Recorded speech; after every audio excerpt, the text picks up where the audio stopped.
Շնորհակալ եմ շատ։ Ազգային ժողովի մեծարգո նախագահ, նախագահի հարգելի տեղակալներ, հարգելի պատգամավորներ, կառավարության հարգելի անդամներ, սիրելի ժողովուրդ։ 2026 թվականի հունիսի 7-ին Հայաստանի Հանրապետության ժողովուրդը քվեարկել է իրական Հայաստանի գաղափարախոսության օգտին։ Ընտրությունների այս արդյունքը պատմական է, որովհետև վերաձևակերպում է Հայաստանի Հանրապետության գործառույթային նշանակությունը։ 1990 թվականին Հայաստանի Հանրապետության անկախության հռչակման հիմքում դրված էր այն փիլիսոփայությունը, թե պետությունը մեզ հարկավոր է պատմական արդարությունը վերականգնելու եւ այս ընկալումը արտահայտվել էր Ղարաբաղյան շարժմամբ։ Իրական Հայաստանի գաղափարախոսությունը արձանագրում է, որ Հայաստանի Հանրապետության գործնական միակ նշանակությունը իր միջազգայինորեն ճանաչված 29743 քառակուսի կիլոմետր տարածքում իր քաղաքացիների համար խաղաղություն, ազատություն, անվտանգություն, բարեկեցություն ապահովելն է, քաղաքացիների երջանկության համար միջավայր, ինչպես ժամանակակից կյանքում ընդունված է ասել, էկո-համակարգ ստեղծելը, ժողովրդի ինքնությունը պահպանելը եւ զարգացնելը։ Հենց այսպիսի պետության ու տեսլականի օգտին են քվեարկել Հայաստանի Հանրապետության քաղաքացիները 2026 թվականի հունիսի 7-ին եւ այս տեսլականն է, որ անվանում ենք 4-րդ հանրապետություն։ Եվ այսպիսով կարող ենք արձանագրել, որ 4-րդ հանրապետությունը հիմնադրված է,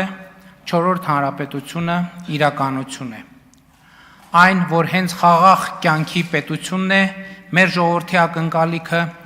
ինձ համար ակնհայտ է դառնում 3-րդ հանրապետության պատմության հետահայաց վերլուծության։ 2021 թվականին, օրինակ, այն պայմաններում, երբ ընդդիմությունը զարգացնում էր պարտված իշխանությունը պետք է հեռանա թեզը, ժողովուրդը վստահության քվե տվեց քաղաքացիական պայմանագիր կուսակցությանը։ Մինչդեռ 1994 թվականից ի վեր պատերազմում հաղթանակի թեզով կամ որպես հաղթական առաջնորդ հանդես եկած նախկին նախագահներից որևէ մեկը ընտրություններում չի ստացել ժողովրդի վստահության մանդատը եւ ստիպված է եղել բռնազավթել իշխանությունը կեղծիքների, ուժի կիրառման եւ կամ սպանությունների ու ահաբեկումների միջոցով։ Այդպիսի մի փորձ էր, որ 2018 թվականին պսակվեց հեղափոխությամբ։ Այս ամենը մեկ բանի նշան է, որ մեր ժողովուրդը շատ ավելի վաղ է գլխի ընկել, որ Ղարաբաղյան հակամարտությունը թակարդ է եւ առանց այս փաստի հետ առերեսվելու հնարավոր չէ ունենալ իրապես անկախ պետություն, որտեղ կարելի լինի ազատ, անվտանգ եւ բարեկեցիկ կյանքը։ Այնուամենայնիվ, ինչպես հաճախ պատահել է մեր պատմության մեջ, ժողովրդի այս ձգտումները քաղաքական ձևակերպում չեն ստացել, որովհետև մեր պատմական ավանդույթը հոգևոր քաղաքական վերնախավերից ժողովրդին գաղափարներ պարտադրելն է եւ ոչ թե ժողովրդի ցանկություններից ու ձգտումներից քաղաքական գաղափարներ ու հայացքներ դուրս բերելը, եւ այս ավանդույթը շարունակվել է մինչև 2018 թվականի ժողովրդական ոչ բռնի Թավշյա հեղափոխությունը։ Հեղափոխության առանցքային արդյունքը պիտի լիներ այն, որ քաղաքականությունների ու քաղաքական հայեցակարգերի ձևավորման վրա ժողովրդի ազդեցությունը մեծանար։ Այս երևույթը նախ ինտուիտիվ արտահայտություններ գտավ, ապա եւ ավելի ու ավելի հաստատուն եւ համակարգված տեսք ստացավ եւ այսօր այստեղ տեղի ունեցողը հենց դրա արտահայտությունն է։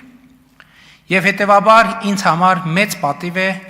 ազգային ժողովից ներկայացնել կառավարության 2026-2031 թվականների ծրագիրը, որով թևակողում ենք 4-րդ հանրապետություն։ Ինձ համար մեծ պատիվ է ներկայացնել կառավարության ծրագիրը, որը հիմնված է իրական Հայաստանի գաղափարախոսության վրա, Ինձ համար մեծ պատիվ է կառավարության ծրագրի ներկայացման այս առիթով վերահաստատել իմ կառավարության եւ կառավարող մեծամասնության նվիրվածությունը 2018 թվականի ժողովրդական ոչ բռնի թավշյա հեղափոխության օրակարգին